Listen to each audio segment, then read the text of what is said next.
नमस्कार, आप देख रहे हैं एनएमएफ न्यूज में आपके साथ शबनम। 1971 का वो दौर याद होगा जब भारत ने पाकिस्तान को धूल चटाई थी और पाकिस्तान के 93,000 सैनिकों ने भारत के आगे सरेंडर कर दिया था।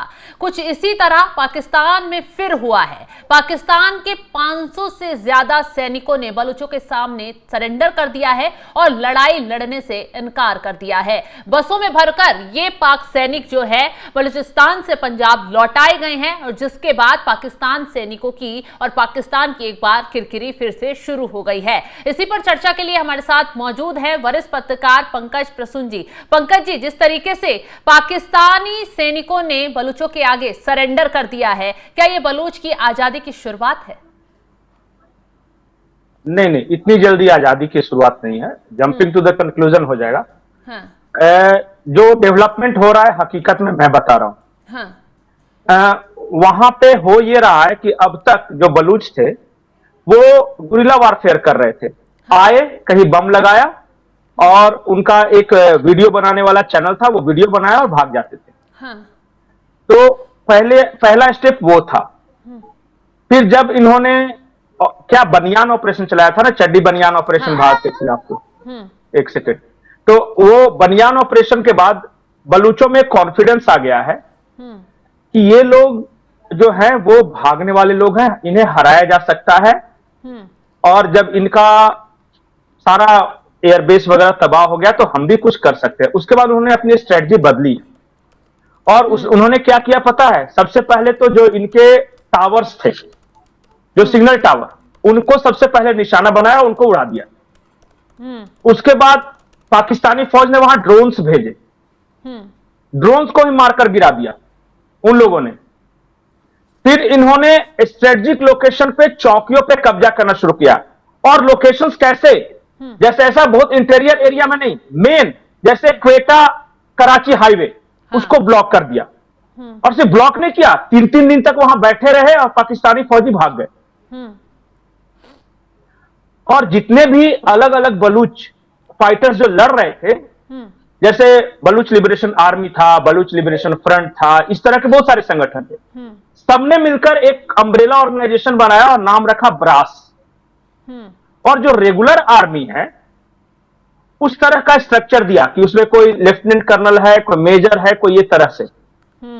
और उसके बाद अब तो चैलेंज करके मार रहे हैं, बताकर। अभी उन्होंने बताकर इसलिए बता रहे हैं कि उन्होंने एक ऐलानिया किया कि हम ऑपरेशन बाम चलाएंगे। बाम का मतलब होता है बलूच लैंग्वेज में सूर्योदय। और ऑपरेशन बाम चलाया और 3 दिनों के अंदर 85 हमले किए, 85 अटैक्स। और पाकिस्तानी फौज इसका जवाब नहीं दे सकी। सबसे पहले जैसे हमारे यहां अर्धसैनिक बल होते हैं ना, जैसे सीआरपीएफ वगैरह, बीएसएफ, उनके यहां फ्रंटियर कॉर्प्स है, एफसी बोलते हैं उसको। तो एफसी तो भाग गए और एफसी के बस की बात रही। फिर रेगुलर आर्मी आए, रेगुलर आर्मी मारे जा रहे हैं, 200 से ज्यादा मारे गए हैं। इस साल का आंकड़ा द डॉन न्यूज है, वहां का अखबार है सबसे प्रतिष्ठित, उसने कहा 600 से ज्यादा सैनिक हलाक हुए हैं सिर्फ बलूचिस्तान में। और इतने सैनिक न करगिल युद्ध में मारे गए, न किसी दूसरे ऑपरेशन में मारे गए। 600 से ज्यादा सैनिक सिर्फ बलूचिस्तान में मारे गए हैं। और दूसरा फ्रंट देख लीजिए, दूसरा एक और है फ्रंट इनका, जहां टीटीपी लड़ रही है खैबर पख्तूनख्वा में। तो खैबर वो टीटीपी अलग है जो कि खैबर पख्तूनख्वा में लड़ रही है, तहरीक-ए-तालिबान पाकिस्तान। और जो ब्रास है वो बलूचिस्तान में लड़ रहा है, बलूचिस्तान की आजादी के लिए। अफगानिस्तान का भी नहीं पूरा सपोर्ट मिल रहा है। हाँ, तालिबान गवर्नमेंट का ही सपोर्ट है, नहीं तो कहां से इतने सारे हथियार और इतना स्ट्रक्चर्ड वे में। अभी जो हमारे यहां जैसे कि रॉ होता है ना, और पाकिस्तान में आईएसआई, उसी तरह एक जासूसी एजेंसी है जीआईपी, वो अफगानिस्तान की। अच्छा। जीआईपी का जो अभी हेड है ना, वो बलूच है, अफगानिस्तान का रहने वाला बलूच है, लेकिन बलूचों के साथ सिंपैथी। तो उधर से फुल हथियार आ रहे हैं, सब कुछ जो रिक्वायरमेंट है वो आ रहे हैं। और 5-5 हेलीकॉप्टर मार के गिरा दिया है पाकिस्तानी फौज का। लेफ्टिनेंट कर्नल रैंक के अधिकारी मारे गए हैं वहां पे। और जो आप तस्वीरें ये बस देख रहे थे, 500 सैनिकों ने एक साथ सरेंडर कर दिया है। और उनको पकड़ के रखा बलूचों ने, और बाद में बसों में भरकर उन्हें वापस लाहौर भेज दिया। इन सैनिकों ने लड़ने से इनकार कर दिया कि भैया हम नहीं लड़ सकते अब। लेकिन पंकज जी, जिस तरीके से बलूचों की ताकत बढ़ रही है, पाकिस्तानी आर्मी घुटने टेक रही है, तो पाकिस्तान का क्या होगा? या तो टुकड़े टुकड़े हो जाएंगे, या फिर शहबाज शरीफ और मुनीर देखते रह जाएंगे, तस्वीर ही बदल नहीं, एक दिन में अभी अभी अभी ऐसा नहीं होगा, अभी वो नौबत नहीं आई है। हाँ। उस ओर बढ़ रहे हैं तो पाकिस्तान की सबसे पहले बेइज्जती होगी। जैसे बेइज्जती कौन करेगा? वो भारत नहीं करेगा। हाँ। भारत तो वहां यूनाइटिंग फोर्स है, अगर भारत कुछ करेगा तो फिर तो वो यूनाइट हो जाता। हाँ। जैसे चाइना सबसे पहले बेइज्जती किया कोविड में, पता है ना, अंडरवियर का मास्क भेज दिया था इनको। हाँ। आप टाइप करके देखिए गूगल में, चाइना अंडरवियर मास्क, सिर्फ 3 शब्द टाइप करके देखिए कि उस वक्त चाइना ने यूज अंडरवियर का मास्क बना के भेज दिया था पाकिस्तानियों को। ये तो चाइना इनका दोस्त है ना। एक और मैं आपको बताता हूं इनकी बेइज्जती। टर्की ने बाढ़ आया पाकिस्तान में, तो तुर्की ने मदद भेजी इनको। तो फिर तुर्की में बाढ़ आ गया, पाकिस्तान ने मदद भेजी। पता है पाकिस्तान ने क्या भेजा? टर्की ने जो भेजा था ना, वो सेम टू सेम वही पैकेट वापस कर दिया, रैपर भी सेम था। भाई पाकिस्तानियों ने सोचा हो कि इतना महंगा गिफ्ट है, रैपर ऊपर क्यों बर्बाद किया जाए, स्टिकर सिर्फ गिफ्ट फ्रॉम पाकिस्तान, स्टिकर, हाँ बस इतना भेज दो। इस तरह का देश है ये, और इनकी बेइज्जती नहीं होती। आप जो किरकिरी शब्द बोले ना, पाकिस्तानियों की कभी किरकिरी नहीं होती। 90,000 जब ढाका में पैंट उतार के नाच रहे थे तो किरकिरी हुई नहीं। जाके पूछ लीजिए पाकिस्तानियों से, वो तो कहते हैं कि हम तो ढाका जीत गए। हाँ, यही बोला जाता है। ये तो अभी ऑपरेशन सिंदूर के दौरान जब भारत ने मारा था, तब भी पाकिस्तान जश्न मना रहा था कि हम तो जीत गए। वो पाकिस्तानी फौज से पूछे, वो कभी युद्ध कोई हारे ही नहीं है। सिर्फ देश का टुकड़ा हुआ है, पर वो जीत गए हैं। हार का जश्न मनाते हैं, टैंक पे खड़े होकर बयान देते हैं। अब तो क्या करें बेचारे, क्या कर दें अपने लोगों को। वहां देखिए, मैं आपको बताऊं, आज 4 प्रांत हैं पाकिस्तान के पास। बलूचिस्तान, खैबर पख्तूनख्वा, सिंध और पंजाब। बाकी तो हमारा है, वो जो पीओके जो बोलते हैं उसको, और गिलगित बाल्टिस्तान, तो वो तो हम उनका मानते नहीं। वो तो 4 में से 2 प्रांत, माने आधा से ज्यादा पाकिस्तान उनके कब्जे में नहीं। आप जाके पता कीजिए कि क्या बलूचिस्तान के अंदरूनी इलाकों में, जो कंट्री साइड है, वहां पाक फौज जाती है? नहीं जाती। क्यों नहीं जाती? डर मार देगा ना, कहां से गोली आएगी, कौन उड़ा देगा, कौन जानता है। वो क्वेटा में एक हेडक्वार्टर बना के रखा है, वहीं पे सिर्फ सुरक्षित महसूस करती है। दिन में जाते हैं पेट्रोलिंग करने, और फिर शाम ढलते ही चुपचाप चले आते हैं। फुल दे दिया कमांडरों को। कमजोर है कि अपने वहां के आवाम जो उनके खिलाफ आवाज उठा रही है, उन्हीं से नहीं लड़ पा रही है। और सुनिए बातें कैसी, हकीकत तो ये है, और बातें लाहौर में बैठ के असीम मुनीर क्या कहता है पता है? सिर्फ 15,000 लोग हैं जी, एक एसएचओ की मार है। एसएचओ की मार है, असीम मुनीर ने यह शब्द इस्तेमाल किया था। अच्छा। एसएचओ की मार है, 1500 लोग हैं, और आपका 500-500 आर्मी सरेंडर कर रहा है एक दिन में। और टीटीपी के सामने साउथ वजीरिस्तान में पूरी की पूरी रेजिमेंट ने सरेंडर कर दिया। वो तस्वीर मैंने आपको भेजी। इनके सरेंडर का विजुअल, वीडियो, और बस में वापस आते वो भी तस्वीर है। पूरी की पूरी रेजिमेंट के सरेंडर का विजुअल है। तो बताइए कि एक हफ्ते के अंदर एक जगह रेजिमेंट सरेंडर कर रहा है, एक जगह 500 आर्मी के जवान सरेंडर कर रहे हैं, और ये कह रहे हैं कि एसएचओ की मार है। इनके 5 पर हेलीकॉप्टर गिर गए और कह रहे एसएचओ की मार है। तो पाकिस्तान आर्मी लाहौर में बैठी बैठी कभी नहीं आती, या ये सब सैनिक आ रहे हैं। अच्छा बताइए, पूरी की पूरी ट्रेन को किडनैप कर लिया, जफर एक्सप्रेस। और पाकिस्तान ने कहा कि सिर्फ हमारे 30 सैनिक मारे गए, जबकि 200 से ज्यादा मारे गए थे। और बाद में ये निर्लज क्या कहते हैं पता है, रावलपिंडी में बैठ के, कि उनको तो छुट्टी लेके ट्रेन से नहीं जाना चाहिए था, हमसे पहले परमिशन लेनी चाहिए थी, ऐसे चले गए तो वो किडनैप होंगे। सैनिकों की गलती है बेचारे, उनको बताते। वहां पता है आर्मी में 2 तरह के लोग हैं, एक हाई रैंक ऑफिसर जो एलिट क्लास है, और एक मध्यम वर्गीय जो लड़के जो बेचारे लड़ने जाते हैं। मरते सिर्फ वो लड़के हैं। इनकी कभी मौत नहीं आती, ये कभी जमीन पे लड़ने नहीं जाते। पूछिएगा कि असीम मुनीर कभी भी जमीन पे गया है युद्ध भूमि में लड़ने? नहीं जाते कभी वो। नहीं। अभी भारत के वो साथ सिर्फ हुआ तब भी ऑर्डर। असीम मुनीर छुप कर बैठ गया था, कहीं तस्वीरें नहीं आई, कहीं कुछ हाँ, नहीं आई। जब सीज फायर लागू हाँ, हो गया तो बस टैंक नहीं, पे खड़े होकर बयान दे रहे हैं। यही यही फितरत है, यही हाँ। असलियत है वहां की। मैं आपको आज बता रहा हूं, बहुत सारे लोग पूछते हैं कि बांग्लादेश की तरह आजाद होगा कि नहीं। मेरा जवाब होता है नहीं, बांग्लादेश की तरफ आजाद नहीं होगा। पाकिस्तान की हालत यूएसएसआर की तरह होगी। यूएसएसआर जैसे इम्प्लोड, अंदर से ही टुकड़ों में बट गया था ना, हाँ। तो उनको कुछ करने की जरूरत नहीं है। वो अंदर से ही 4 प्रांत और 4 टुकड़े होंगे। एक बलूचिस्तान अलग होगा, देश होगा वो। हाँ। खैबर पख्तूनख्वा होगा, वो अफगानिस्तान में जाकर मिल जाएगा। पश्तून वहां पे अपने आप को रिलेट करते हैं। पंजाब जो होगा वो मूल पाकिस्तान रह जाएगा। हाँ। और पीओके भारत में। सिंधी व्यापारी जो है, हाँ। पीओके तो अपने आप आना है। हाँ। उसके लिए कुछ करने की जरूरत नहीं है, वो स्वतः ही होगा। हाँ। और पाकिस्तान को थाम के रखा है पाकिस्तान ने नहीं, पाकिस्तान फौज ने नहीं, पाकिस्तान को बचा के रखा है अमेरिका ने, बीच बीच में पैसे देकर, ताकि वो जिंदा रहे, रोटी बेटी खाते रहे। और चाइना ने। अगर इन दोनों की मदद बंद हो जाए तो पाकिस्तान तो कई टुकड़ों में बढ़ जाए।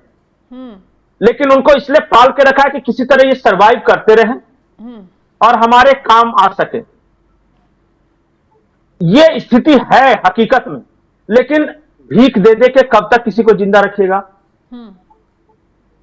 जब घटता है, जब वो बर्बाद होने लगता है, तो वर्ल्ड बैंक, आईएमएफ के जरिए अमेरिका दिलवा देता है। हाँ, नहीं तो फिर चाइना पैसे देता है। हाँ, चाइना पैसे देता है। और सबसे बड़ी बात है ना, आप बोल रहे हैं किरकिरी, पाकिस्तान का प्रधानमंत्री अपने नेशनल टेलीविजन पे बैठ के ये कहता है कि हमें भीख मांगना पड़ता है क्योंकि हमें अपने आवाम को पालना है।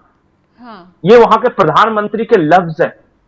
इससे ज्यादा किरकिरी वाली बात कौन सी हो सकती है? शर्मिंदगी। देखिए, पाकिस्तान, मैंने कहा ना, जो पैंट उतार के नहीं शर्मिंदा हुआ ढाका में, जो पूरी की पूरी रेजिमेंट अभी सरेंडर किया है वो शर्मिंदा नहीं हुआ। जो 500 सैनिक अभी जो लड़ने से इनकार कर रहे हैं वो शर्मिंदा नहीं हुआ। शर्मिंदा क्या होना है? असीम मुनीर तो देख रहा है कि चलो जब तक चल रहा है चल रहा है, जब तक माल बटोर रहे हैं, नहीं तो फिर जाके यूरोप में सेटल हो जाएंगे। बिल्कुल। नवाज शरीफ का खानदान सेटल हो जाएगा वहां यूरोप में। ये होगा वहां तो खबर। जो आदमी को पाकिस्तान ऐसा, आप शर्मिंदा होने की बात करें, जो अपनी बहू बेटियों को चाइनीज से इसलिए ब्याह रहे हैं ताकि कुछ पैसे दे देगा, वो शर्मिंदा होंगे कभी? जिस पाकिस्तानी आवाम को महामारी के समय चाइना अपने यूज्ड अंडरवियर को मास्क बना के भेज दे, वो शर्मिंदा होंगे कभी? क्या होगी? जिस देश को अपने गधे बेचने पड़े चाइनीज को ताकि बदले में आटा खरीद सके, वो शर्मिंदा होगा? अरे बड़ा भाई, पर चाइना भी बोलना चाहिए ना कि मेरा छोटा भाई। तुम तो सबके सामने गिर पड़ रहे हो। तुम तो ट्रंप को भी अपना बाबूजी बोल रहे हो, लेकिन ट्रंप बोले अपना बेटा तब तो। चाइना थोड़ी बोल रहा है, चाइना तो अपना इंटरेस्ट है उसका, उसने कितने 6 बिलियन लगा के रखे हैं सीपीसी में, इसलिए उसको बचाने के लिए वो इसको मदद करते रहता है कि ये बर्बाद हो जाएगा तो मेरे पैसे डूब जाएंगे। हाँ, सही बात है। ये इस तरह का मुल्क है, जिल्लत। वो मतलब देखिए, कुछ उनको शर्म ही नहीं। सऊदी अरब में गए, सऊदी अरब ने कह दिया कि अपने यहाँ के लोगों को बैन कर दिया। पता है ना, पाकिस्तानियों को उसने बैन करके रखा है। क्योंकि वो भीख मांगते हैं वहां पे, पॉकेटमारी करते हैं। जेल में जगह नहीं बची थी, भगाए जा रहे थे वहां जेल बड़े। ऐसा मुल्क है, बताइए। मतलब कि पासपोर्ट रैंकिंग जारी होती है, पासपोर्ट रैंकिंग में वो सोमालिया से सिर्फ ऊपर है।